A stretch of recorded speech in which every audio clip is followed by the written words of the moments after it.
The key is there.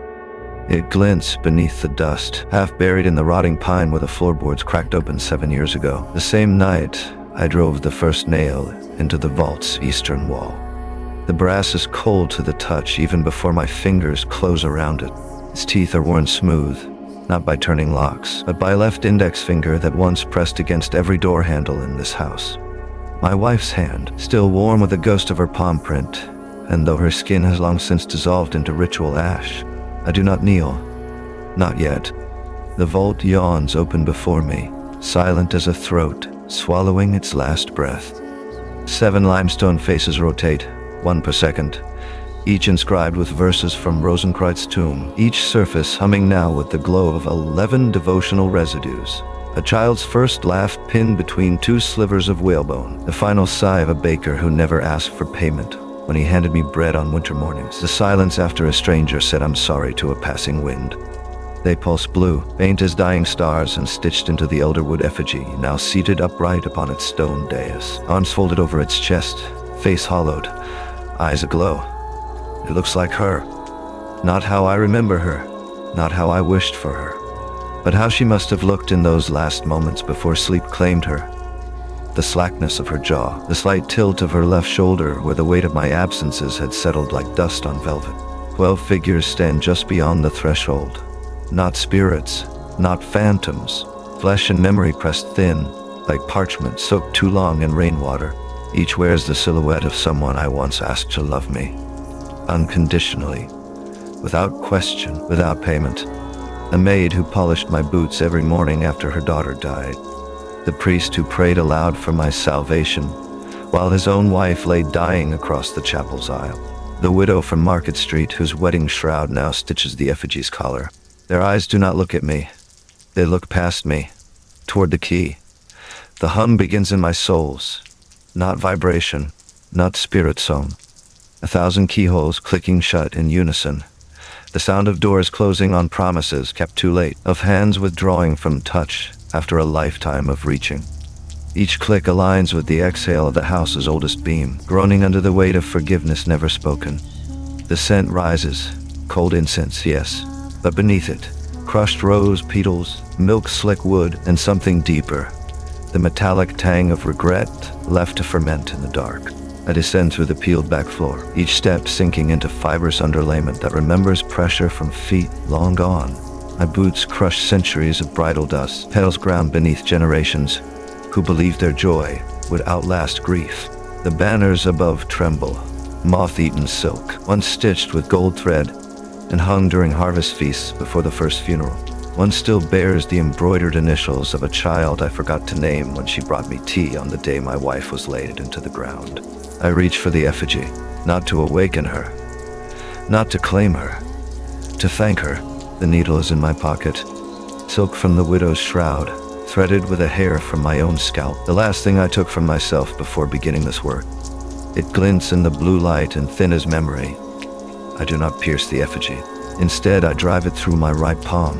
The pain is clean. No scream, no flinch, just the quiet rupture of skin, then muscle, then bone's stubborn resistance before the point breaks through the back of my hand and hovers, trembling as if drawn by something older than ritual, older than guilt. Blood drips onto the stone dais. It does not stain. It soaks in, absorbed as prayer. The effigy's glow intensifies, not with life, but with recognition. And then I remember, not her voice, not even her face, but every whisper she ever overheard, the ones I thought were just background noise during my rituals. The barkeep murmuring to his drunk wife in broken French, "You don't have to be perfect for me to love you." The schoolgirl folding origami cranes for soldiers she'd never met, whispering, "I forgive you for forgetting me." The old gardener kneeling before a marble headstone he didn't own, pressing his forehead to cold stone and saying, quietly enough, that only the wind dared carry it, "I just forgot to say thank you. They were never mine. Not my sacrifice. My wife didn't die from illness or accident. She died because she was the first soul I ever asked to bear the weight of my devotion. And she bore it so quietly, so completely, that I mistook her stillness for peace."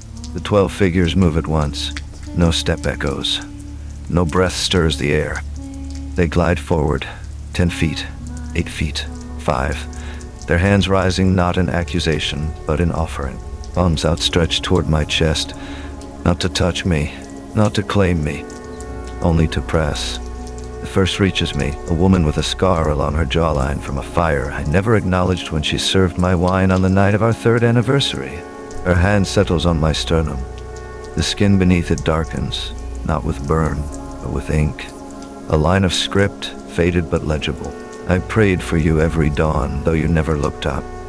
The second is a child, barefoot and thin as winter reed, with fingers curled like roots clinging to stone.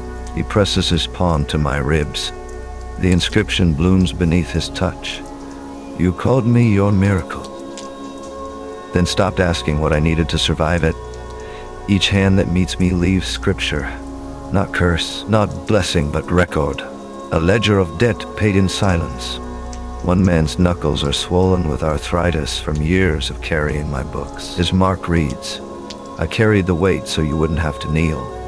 A woman with silver-threaded hair, once a seamstress who mended my shirts long after her own husband vanished into death, presses her palm and whispers, without voice, something I've heard every night since she left. I forgave you the day you stopped asking me to pray. Their hands do not warm me, they hollow me. The effigy begins to collapse inward, not in ruin, but in release. Wood splits and silk unravels. The blue light bleeds out through its fractures like ink into water. Where its face once glowed, only the brass key remains. Suspended, spinning slowly in midair, turning as if still cradled between 2 fingers. Mine. I do not reach for it.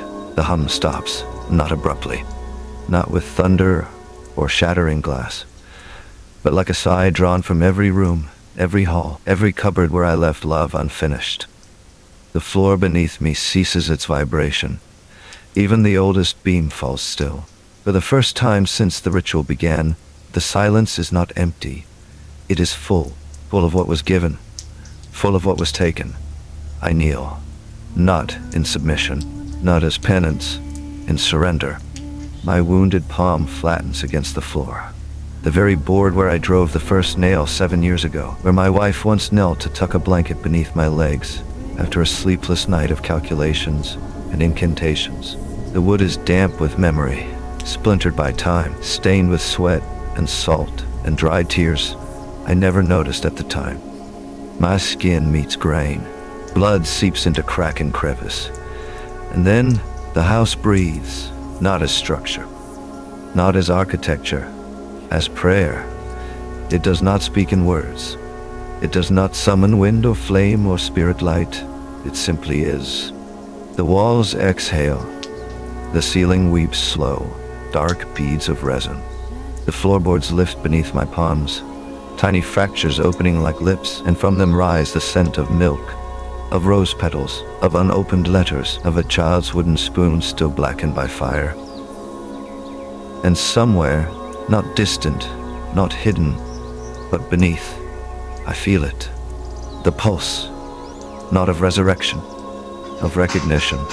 The key spins above me now, slower than before, catching light from no visible source. It is no longer a tool, no longer a symbol. It is an echo of a hand that once turned every door and never needed to ask for entry. I do not look up. I let my forehead press into the wood. Let the silence settle like dust. The vault has done its work. The effigy is ash. The 12 stand, motionless, their inked scripture glowing faintly beneath my skin, not as wounds, but as names, as prayers returned. And somewhere, just beyond hearing, the first new keyhole begins to turn.